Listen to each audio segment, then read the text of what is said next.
surrealistic people and some objects. That's probably some kind of term in art that I don't understand, some kind of artistic portrayal of humans. Yesterday, I was talking to my dear friend, and okay, the point of the matter is that they got told that that was haram. So what's your comment on that? Does this person need to...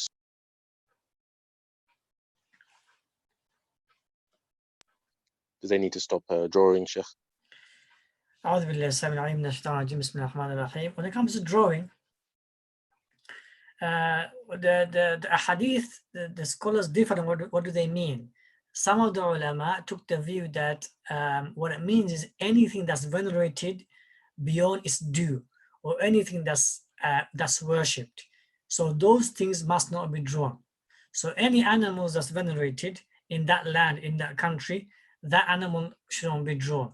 Or any individual, right? His or her due rights, that individual shouldn't be drawn. So this is the view some of the ulama took. And in some narrations, the word timthal came, idol. What I mean by idol is anything that's venerated and worshipped, or venerated beyond its due rights. Okay, so what we say is you can draw people, you can draw in terms of showing the beauty of Allah's creation. In that sense, you can draw, or making a point, or making a sending a message through your drawing, be it beauty of the creation, be it, for example, you're showing how can a human being worship this animal. So here you're giving the message of Tawheed rather than the message of Kufr and Shirk. Yeah.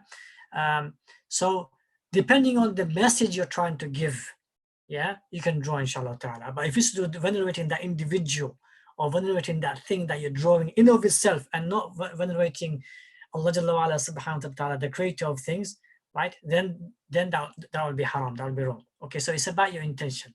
It's about your intention and the message, the objective, the message that you're trying to send behind.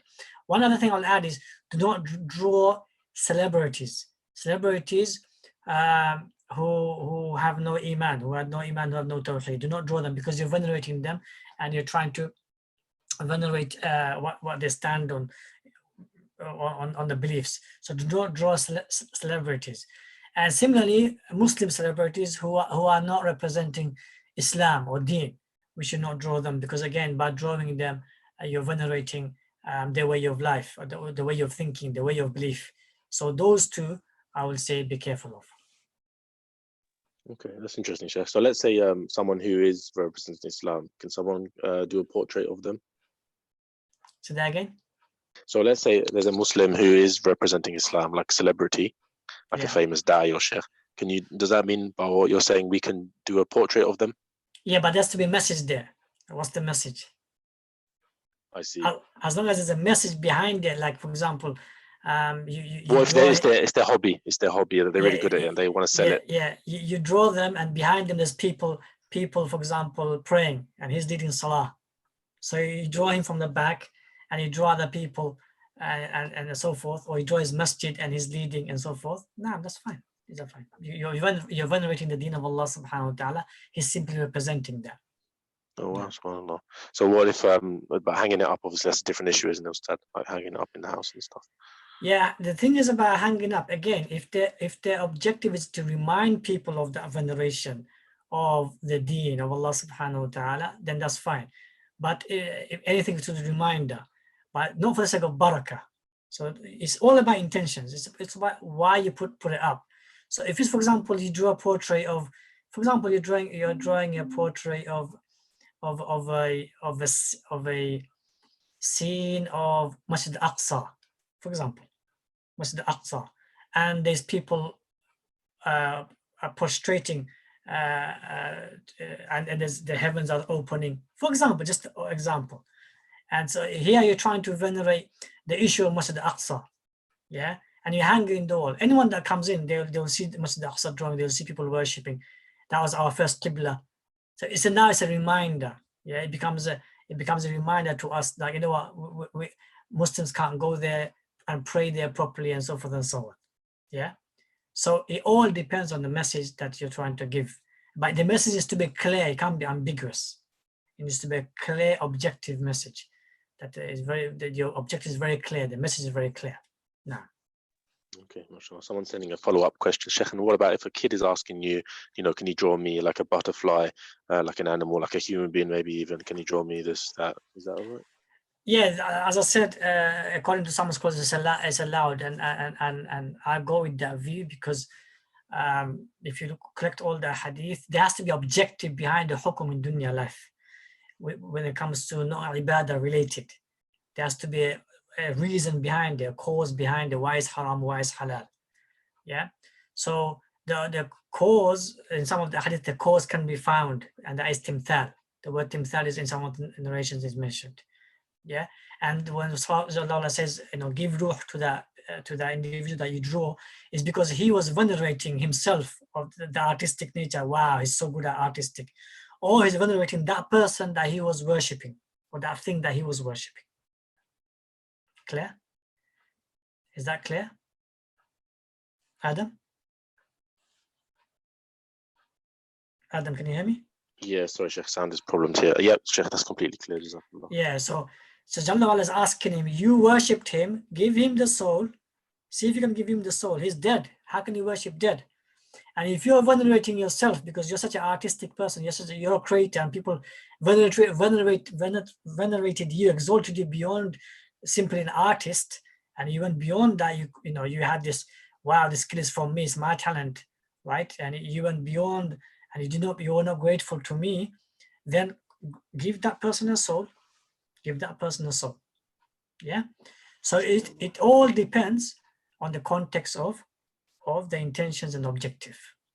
Now, another person is asking Sheikh about Zakatul Fitr. Can we do it online this year because obviously mosques are closed?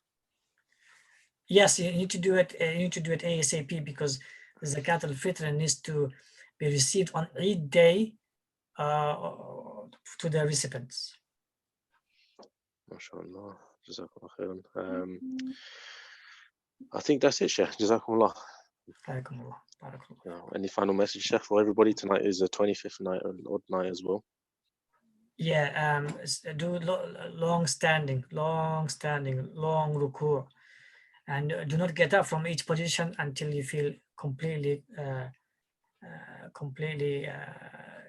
like bonded and connected with Allah subhanahu wa ta'ala, right? And you can feel the angels around you. Stay in that position as long as you can.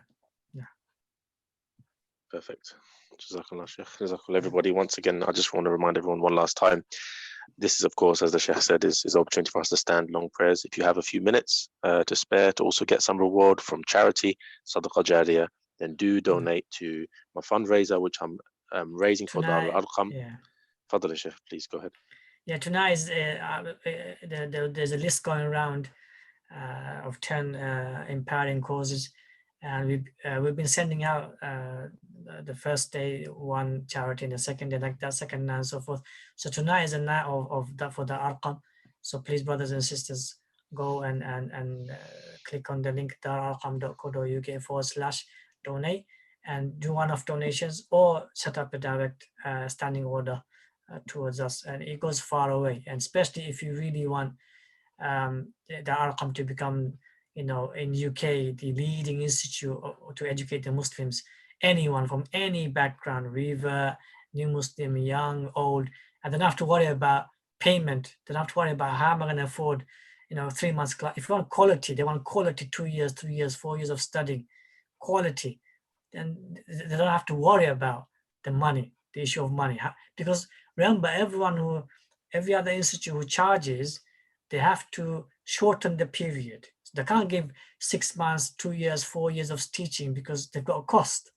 And then they have to put that on the student who's attending. And that one has to pay £100, £200, £300 for a couple of months. And if it's a couple of years, that's a couple of £1,000.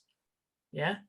And the vast majority will not be able to afford, especially the age of studying. The age of studying is from the age of 14 to the age of, say, 28. That's the age of studying. And the vast majority can't afford that. So we need to establish an institute together where we can educate our generation from 14 plus or younger than that and above 28, and they don't want to have to worry about paying, and paying affordability shouldn't be the cause, right, of them not studying the deen of Allah subhanahu wa ta'ala. As for those who can afford it, then they can donate. Now, so I've put that in the link, everybody. Number one, there's my personal fundraising campaign. I'm doing a one-off fundraiser to get £5,000. I'm about 75% there. That's muslimgiving.org/Adam.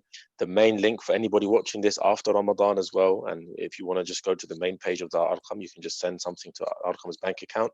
But I think personally, even though I do have my fundraising page there, I'd like you to contribute, inshallah, if you can. £5, £10, £40, £100, £200. I'd also want everyone to actually set up a direct debit. I think personally, that seems to be the thing that will help us the most, because we can forecast our income. You know, if you have, you know, there's about 100 people here still left watching this, even though we're right at the end, we're about to close in the next few seconds. You know, mashallah, everyone hangs around. There's 100 people left. There's a few hundred people who have left, okay, already. Obviously, after the chef's recite, they leave. But we still have 100 people here today. If all of you go there and set up a £5 per month direct debit, that's a lot of money. You know, that's £500 per month. That we'll have coming in extra, which is amazing for us to be able to provide those courses and not worry about rent. So it's just £5 we're asking for. I've given the link there for everybody to try and go there. If you want to have a one-off donation for today, then Bismillah, go ahead and transfer 10, 20, £100 to my Muslim giving page, or go to darul-arqam.co.uk/donate. Jazakallah khairan, everybody. Keep us in your du'as, inshallah, and we'll see you tomorrow with a slightly shorter Quran portion to read. بإذن الله تعالى. جزاكم الله خيرا. سبحانك اللهم وبحمدك أشهد أن لا إله إلا أنت أستغفرك وأتوب إليك. السلام عليكم ورحمة الله وبركاته. وعليكم السلام ورحمة الله وبركاته.